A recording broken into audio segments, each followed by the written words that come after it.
this last one, and I'll throw it over. Been going through them for a bit here, but here is another one in Florida. We wanted to show you a couple of different markets of Texas. Excuse me. That last one was in Texas, in Dallas. This one here is kind of interesting. Can't remember if we looked at it with our members before. If we looked with, but it's a nice house. Yeah, in fact, they really kind of, for as big and huge and grand as it looks, it really doesn't have that high of a value as far as what they're assessing it. I'd be interesting to see what it would appraise for after you rehabbed it. Because I mean, How look much did how they pay big for it? they paid $127,000 for it. So they paid 127, and even on Zillow, they were saying it's worth 3 something. 339. I just, I have to think that if you were to do something with this, it could be worth more than that. I mean, it's right there on the river. It's a big, beautiful home. Well, there are some newer images somewhere here too.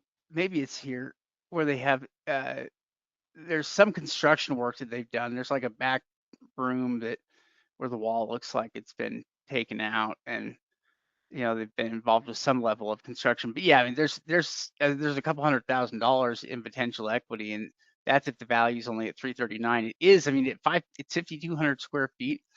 And when was it built? It was built in 1970.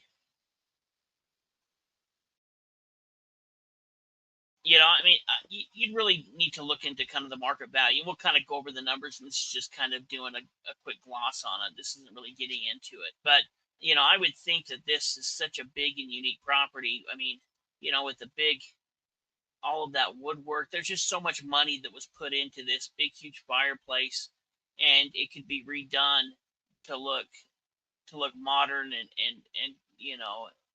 and kind of classy. So It's just never been remodeled since 1970. Basically, it's kind of original to 1970, and so it would probably be a fairly big remodel job. But at the end of it, the value on it might be pretty good. Yeah, and it was just kind of fun to look at the numbers. I mean, this one is the one that I would be the most worried about. I mean, we need to really, if we were buying it, we need to make sure that the value's there, unless we were just going to, flip it quick to try to sell it for 200 and make 75 grand on it, because this is a major project. All of these ones here have been pretty easy, as far as what needs to be done with them. Some of them maybe very little. This is one that would be a big project, but it's interesting to kind of look at the numbers. Brings in $3,700 a month, about $45,000 a year. So, if you were looking without the rehab cost, it would pay itself off in 2.8 years. But you may need to, put $150,000 into it, and maybe that would increase. You have to really see what the market would be and what it would be valued after you really rehabbed it, and how unique or somebody would want it within that area. Yeah, we could look at some after repair properties there. They're kind of the same age and get some idea. And you've got a fairly decent sized little city here, so kind of interesting. Look at